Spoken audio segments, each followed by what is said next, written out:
Good morning, everybody, and welcome to the Toon Review for the Breakfast Tyne show with myself, Paul. Thank you for tuning in once again. A couple of stories to get through this morning. It looks like Tino Livermento is going to be out for quite some time. Apparently an MCL injury, which isn't as bad as the ACL. However, we're not quite sure how long he's going to be out for yet, but we will wait and see. If you do enjoy the show this morning, guys, please do hit the like button. And if you're new around here, please subscribe. It is completely free, and it really, really does help the channel. You can become a member, of course, of the Toon Review by hitting that join button just underneath myself. And, of course, super chats are available, which is the $ at the bottom of the chat. And we will guarantee to read your comment out as a thank you for sending in a super chat. Right, last night's show, obviously, a lot of people are wondering what happened. It's nice in a way, to be honest, that so many people are concerned if we have to cancel a show, etc., etc. And I know a lot of people do rely on the shows, and it's sort of helps them through if they're having a rough time and things like that. So I do apologize that the show had to be cancelled. Stato wasn't well with a migraine last night. Sam was extremely busy last night, and something cropped up that she couldn't get on the show. And if I'm openly honest, I wasn't in a good place yesterday. I didn't feel very well yesterday, and certainly throughout the afternoon. And then as it got into the evening, I wasn't feeling myself, and I didn't feel like I was in the right place to do the show. So Billy's okay, but it's just one of those things that happens where, you know, it's just one of those things, guys. And when we try and get on every day live, it does take its toll. It's hard work, believe me. Some people will look at it and say, well, you're just sitting in front of a camera talking. It's nothing like that, actually. There's a lot of hard work goes into it behind the scenes, etc. And it takes a lot of preparation. It takes a lot of, and sometimes, you know, as people know, I've been struggling with my mental health lately quite a lot. And I was struggling last night, I have to admit, and it was tough. But listen, it's part of life, and you know, like many people, you have to get on with things, and you have to, you know, not put up the walls, because you have to open up, and then you just, you know, you feel better once you've done it. And I was very tired. Obviously, people know I've got Parkinson's as well. That has, you know, that kicks in as well, and it's very difficult sometimes. But hey, you know, I'm here this morning, guys, and we'll be back tonight without a shadow of a doubt, 100%.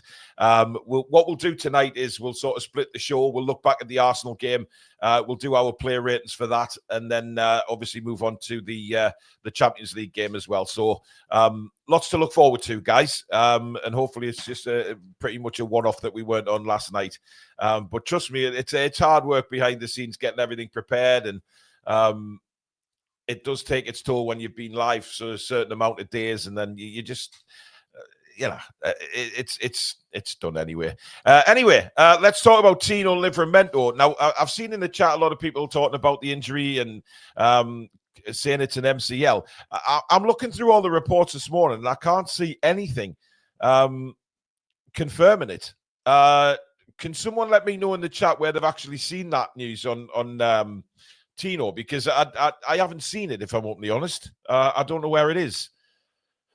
I know a few people have been saying it's an MCL. Now, if it is an MCL, that isn't as bad as an ACL. However, the time period of him being out injured can sort of, it can vary from time to time with an MCL. Thanks, Baz. I appreciate that, matey. I know. So, yeah, an MCL. But look, we're going to be missing Tino for a period of time. Now, what does this mean? I've seen a lot of people before the show started there talking in the chat and, you know, going on about, you know, various different options that Eddie may have in the future to cater for him being out. So, you know, we've got to look at a lot of options for Eddie, but I think some people have mentioned calling Matt Targett back from his loan at Middlesbrough. not for me. I think there's a reason we let him go. Obviously, when you do a loan deal like that, you obviously take into consideration the players that you've got available, the players that may have to step in should we get injured, and we still let Matt Targett go. So I don't see it. I don't see Matt Targett coming back at all. I think he's at Middlesbrough for the season. And let's be fair, Matt Targett struggled when he was here. I don't think Eddie will be thinking, oh, yeah, Matt Targett can come back and do a job for us. Luke Edwards apparently thinking he is in the know. I'm struggling to see where it said MCL injury. I've been looking through a load of news reports this morning, and I can't see anything.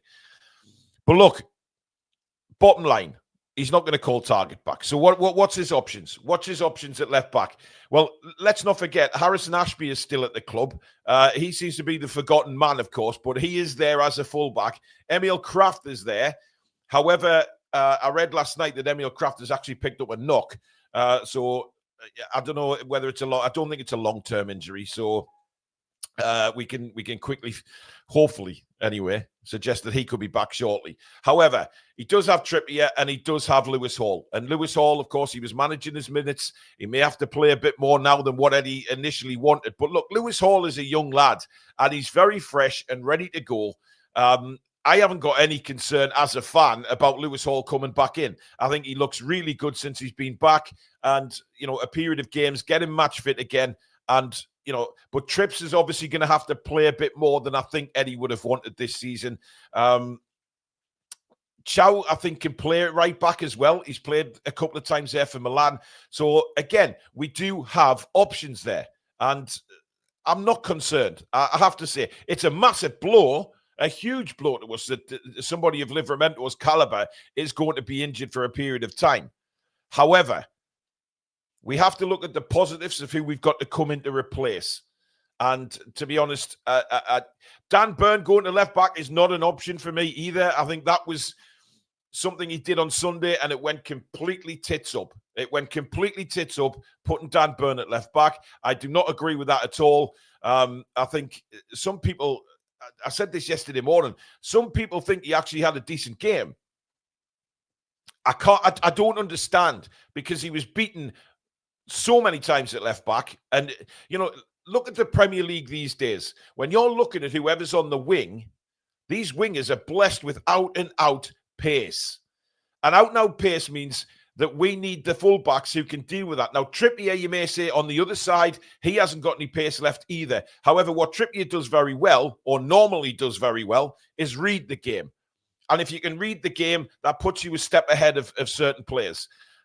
But Trippier's got the experience to know and position himself for his lack of pace. Matt Targett doesn't have that. Dan Burns certainly doesn't have that, because he's not a proper left back. So it's not an option for me. What will be an option, and let's not forget, we got Alex Murphy there as well, guys, who can play centre-back or left-back. And this kid has been really good when we've seen him in the past. And does he deserve an opportunity to prove that he is ready for first-team action now? Because he has played a lot in pre-seasons the last couple of years, looked really good, and dealt with very, very good players. Does he need an opportunity? Or will, I'm not saying thrust him into the first team straight away. What I'm saying is, give him some minutes. So I'm not concerned. I'm not concerned. I think we've got plenty back up there. And look, if it's an MCL injury, it's not going to be as long as an ACL. So that is hopefully, if these rumours are to be true about an MCL, then great. But we're still going to be without him for a period of time, which leaves Eddie in a situation where he probably has to make a couple of decisions regarding who he's going to, chop and change with the left back. But Murphy's there. No, I wouldn't play him against it in the Champions League, Collux. Absolutely not. But he is available. Lewis Hall will certainly play tomorrow. I have no doubt about that. And Trippier will be on the right. Now, does he go with 3 centre-backs again? We'll have a look at that tonight. I would hope not, because I think we can go to Belgium against Saint-Gilloise, or whatever they're called, and actually win the game. But, we haven't been playing great yet, and I'm yet to see a performance where, I can sit here and go, oh, we're definitely going to win that game. We're definitely playing well at the minute.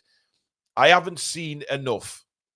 So we just have to wait and see on that one. But, look, whatever way it is, we'll get by. We don't have to recall targets, and we certainly don't have to play Dan Burn at left back.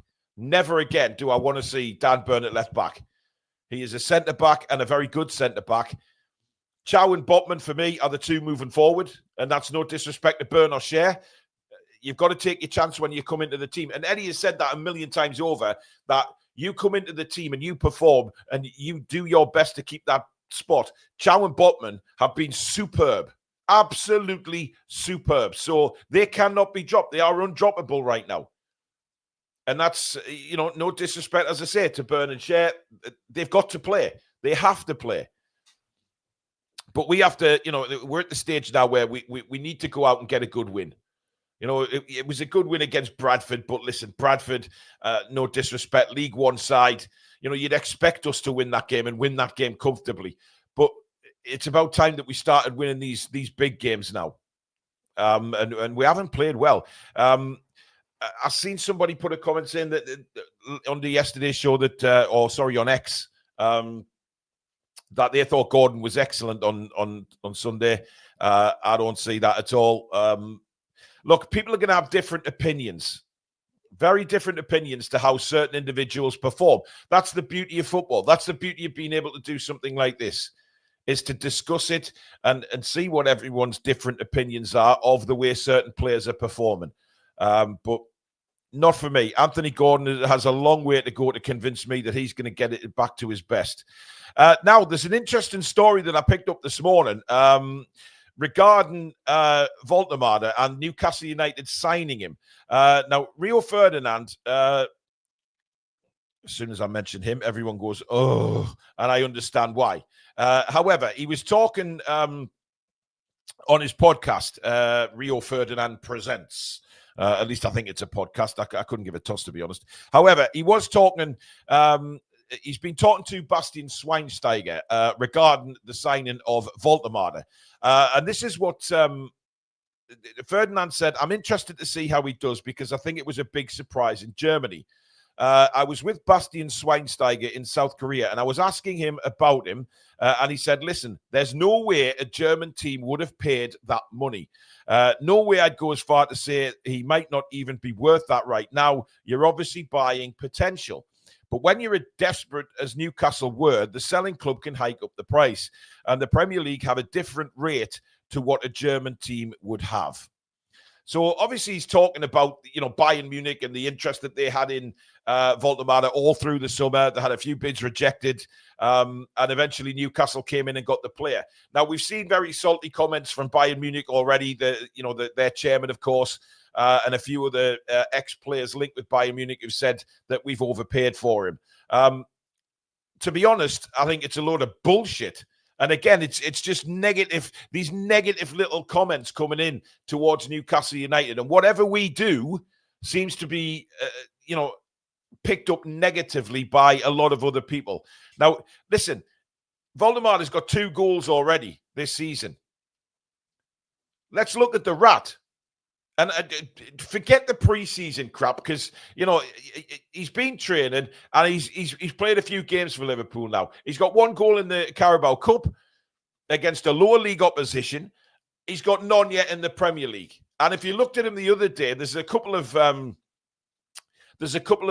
things online about him just going down on his haunches and just jogging when Liverpool are on the attack. Listen. Let's just see how many goals he finishes with Voldemar, shall we? And then judge him at the end of the season. And we can all go, oh, yeah, maybe we did slightly overpay. But from what I've seen of him, with his layoffs, his touch, his goals, I don't think we have, quite honestly. I know it's very, very early days for him. But look, I could not give a damn what these people say. And look, they may well be ex-professional footballers making comments about these players, but we as fans, we're not stupid people. We've watched football for years. We may not have played the game at a professional level, but we've watched it for years and years and years. And we are in a very good position ourselves to turn around and say, well, we watch enough football. We can judge a player for ourselves. Thank you very much. We don't need to be told on a consistent basis, oh, they've overpaid.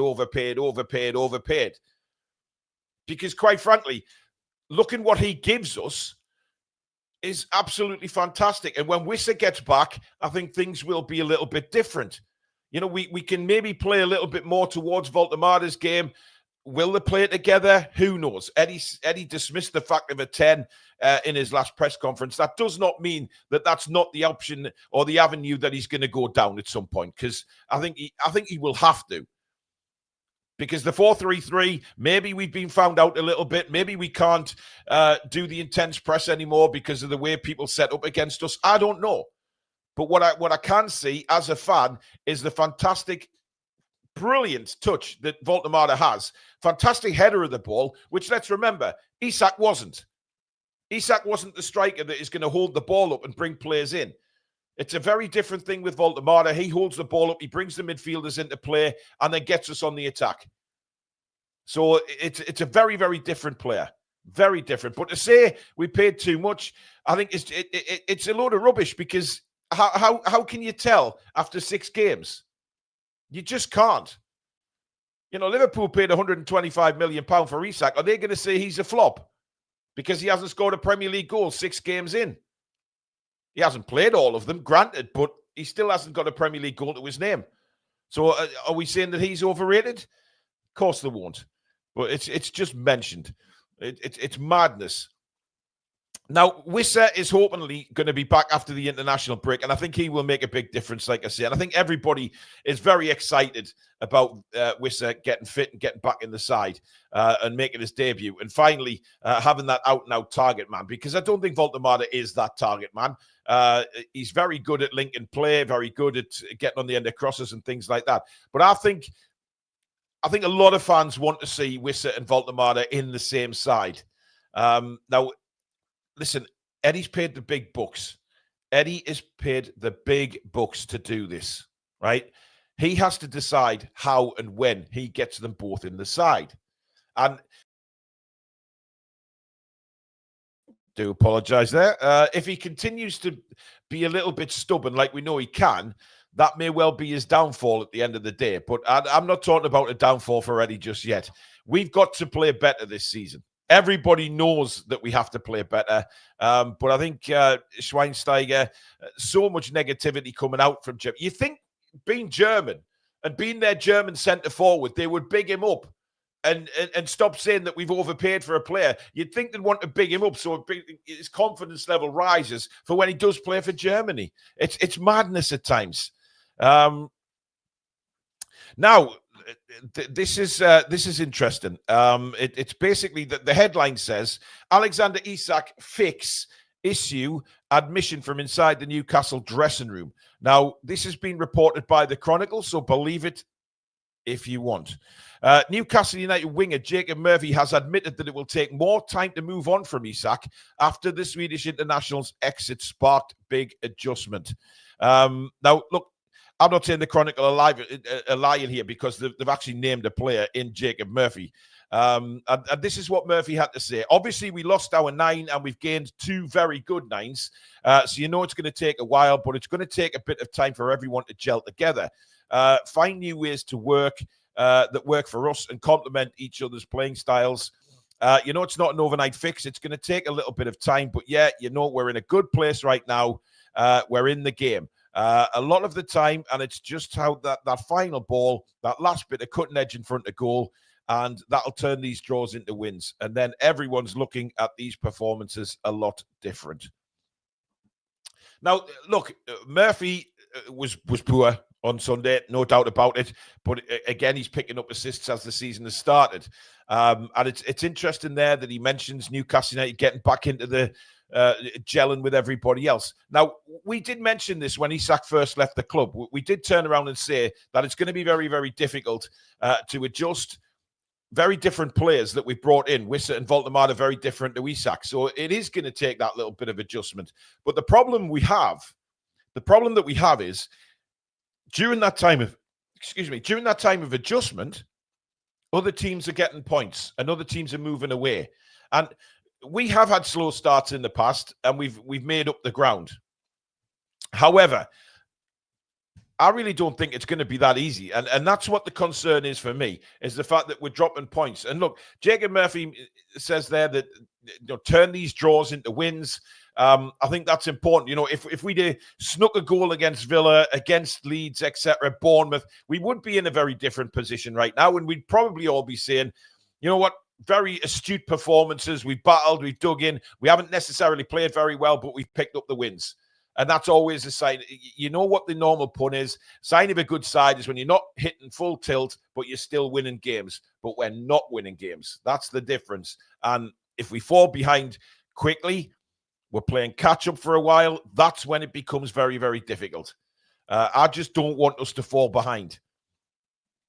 Now, also, what he was talking to beIN Sports, Murphy, actually, so that they've quoted him from the TV. And he's talking about Voltemade and, of course, Wissa as well. And he says, well, unfortunately, we have had Wissa unfit at the moment. But, yeah, Nick, very, very intelligent football, likes to come and link play, really clinical in the box as well. We now need to kind of come up with a way that suits us all to help get the goals.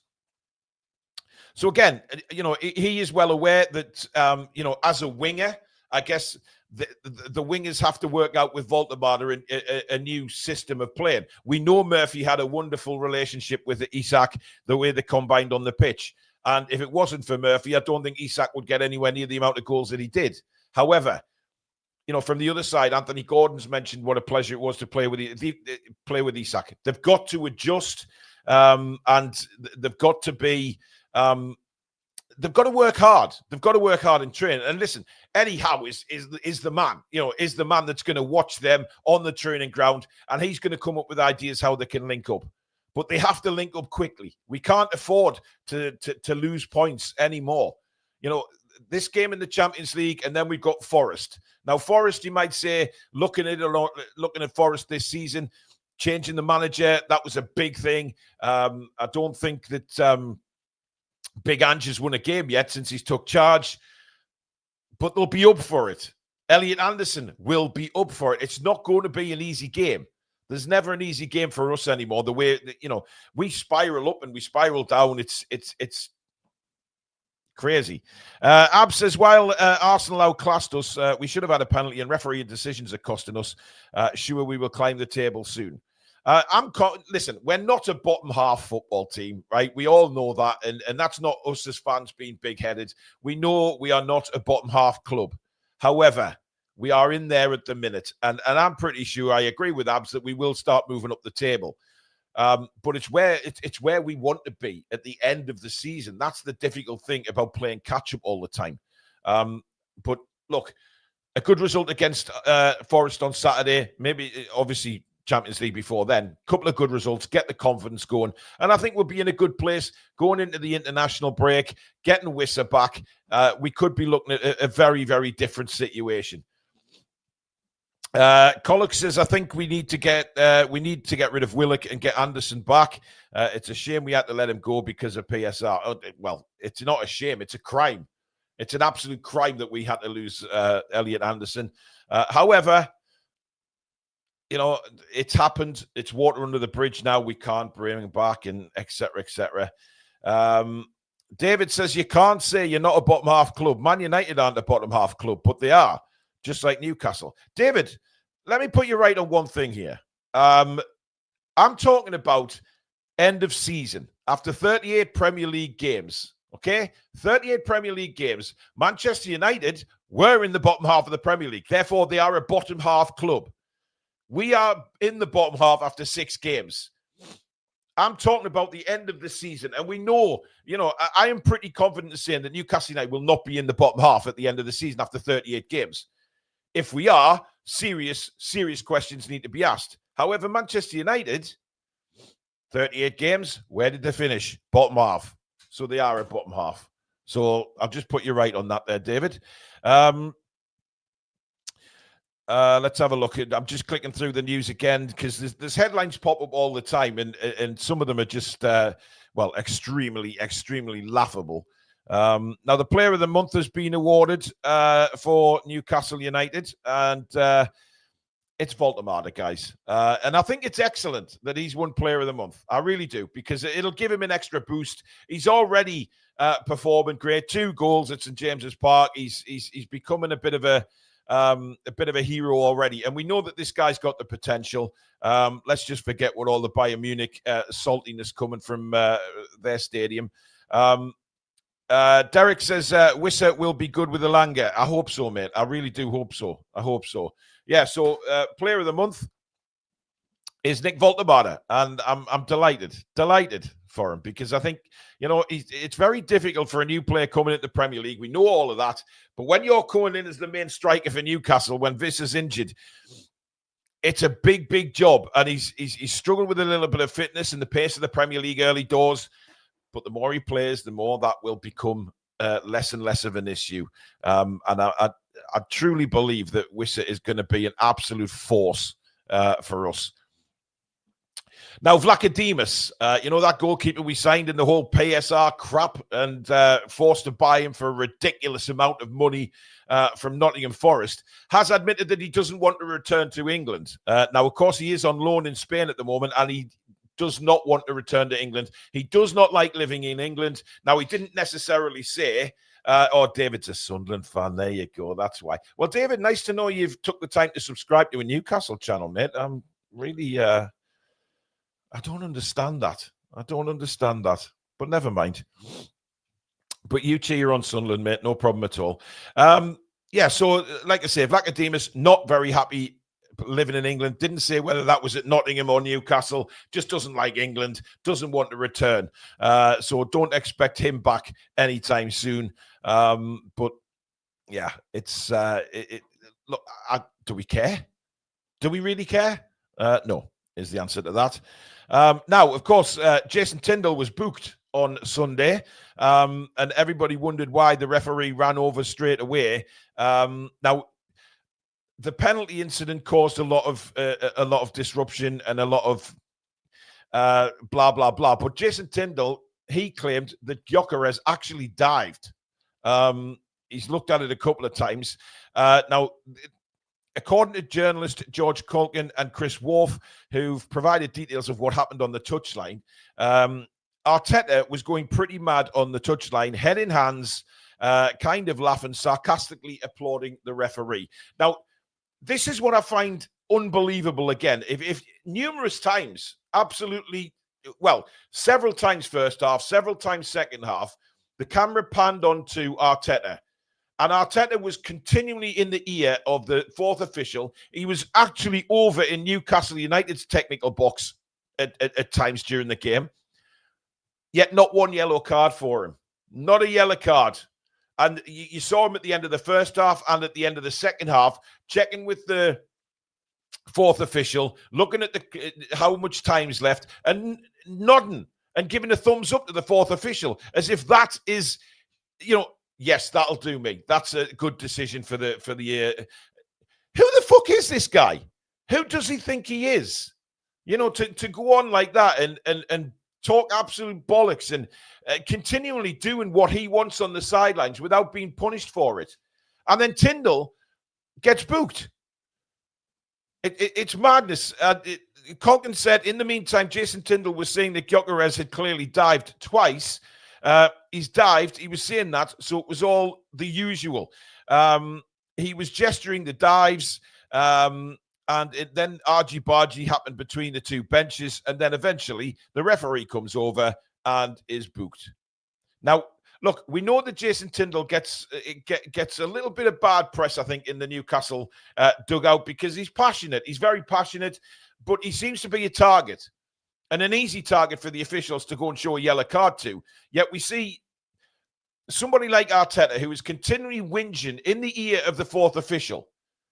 And we see it. We see it week in, week out with Arteta. We see the way he cries on and then giving his thumbs up to the fourth official to approve the added time.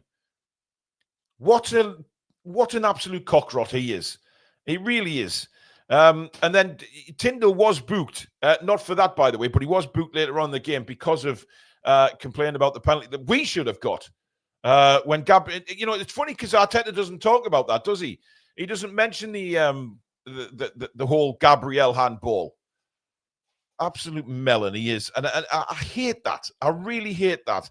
And I didn't like the way Jurgen Klopp used to behave on the touchline. And I don't know whether, Arteta himself has took a leaf out of Klopp's book and thought, yeah, we'll get more. We'll get more if I behave in a certain way. And maybe he does.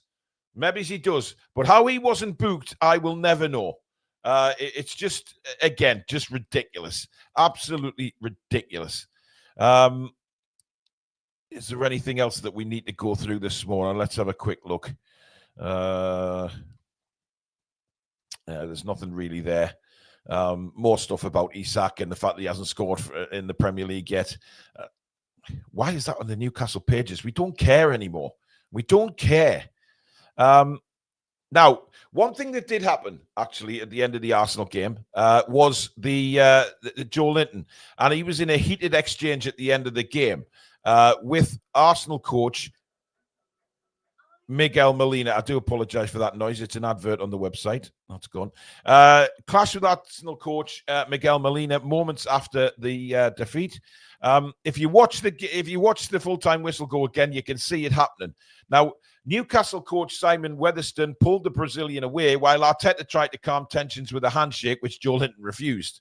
Now, as we know, Joe Linton can really lose it at times. But Arteta said the belief, the conviction of my team that we are and that we can have various types of games and the team still can deliver and win in a convincing way. It's about to get a bit argy-bargy on the touchlines. But what we don't want to see is players and coaches clashing. Well, if that's the case, why don't you stop your behavior? And maybe it wouldn't happen on the pitch. But you know what? Joe Linton was full of energy and probably very pissed off that we lost the game in the way we did in the last minute.